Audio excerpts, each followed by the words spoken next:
What's up guys, it's Oblivious Gamer here, and today I wanted to talk a bit about King of Fighters 15. So I know I haven't covered too much the game, especially because they have been releasing these small trailers for each characters, which they're cool, but at least for me, I don't feel I am very versed or have extensive knowledge to go specifically over each of the character trailers, and at the same time I think there are other content creators that are doing a much better job. However, something did happen with King of Fighters 15 just yesterday, I would say, where I saw it was trending on Twitter, King of Fighters 15 leaks. And I was like, wait, there was another leak? Now, before I continue, if you like the content, don't forget to subscribe.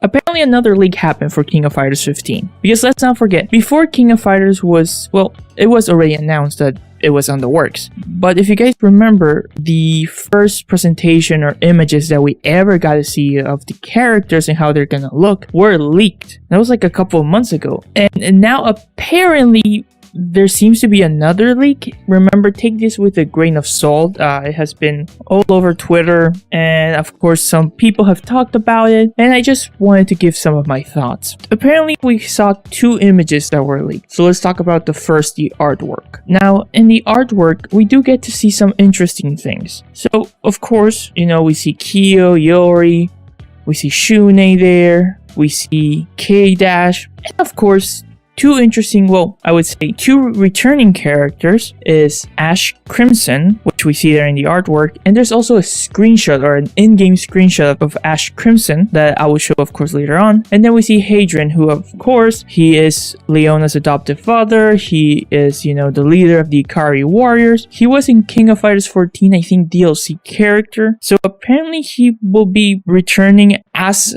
an actual character, not as DLC, at least from what I see with this artwork. Of course, for people who like Ash Crimson and of course Hadrian, they are probably excited that they're returning, especially Ash Crimson. Last time we saw him was King of Fighters 13, and now he's returning for 15. But I would say for me, the most interesting and coolest thing is the two new characters that we get to see. So we get to see two new female characters. For me, the one that I really like the most is the one that is near Shune. She seems to have two floating arms around her. Maybe she has like a similar ability or skill to Shune, because she also seems to like have that sort of like same vibes as him. In a sense, I think she has like like a headphones there. She's wearing like a hat. She's having like this, you know, her jacket is sort of off. So maybe they're introducing this new hero character, or this new, or some character that's gonna be related to Shune, because I mean they're both literally in the middle, highlighted as maybe important characters, or maybe she's gonna be like a new antagonist. I'm very curious. And then of course on the top we see another female character. Of course we don't see too much of design, but I really like at least the hairstyle that she has, the purple hair that she has. The glasses are also cool, but we don't get to see much of the design. So I think it's really cool whenever they bring, you know, they try to diversify their roster. So whenever they bring, you know, like a character like this one, I think it's really cool. Not much comments with her. We don't even know her names. Next screen is apparently a screen that, you know, we are able to see a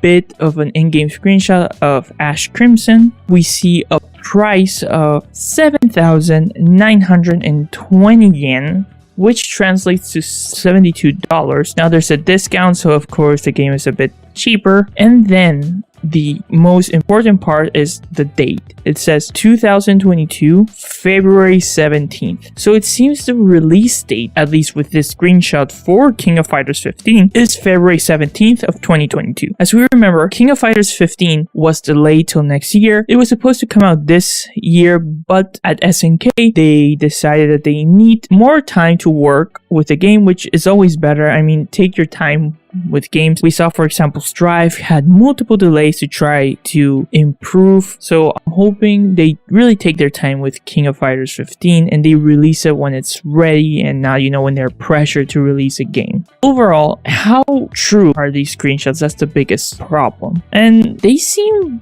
really legitimate to a certain degree. Now, a big reason why they could potentially be real, I think, is because we're very close to Gamescom. And if I remember correctly, SNK announced that they will have new information coming during Gamescom's opening event, which is August 25th. It does match up because remember also when the first leak happened with KOF 15, they were supposed to announce or reveal the first trailer the day that literally the leak happened. So it could potentially be real that, this announcement that they are gonna bring in a couple of days is gonna be, showcasing, okay, more characters, a release date, price. I'm right now, I would say it's 70% maybe true, because it just lines up perfectly. Because as we remember, whenever E3, Gamescom, and other big events happen, leaks tend to happen as we get close to the dates. So there is a potential that this leak is real. But just in case, as always, please remember nothing has been confirmed. This could all be Photoshop or whatever.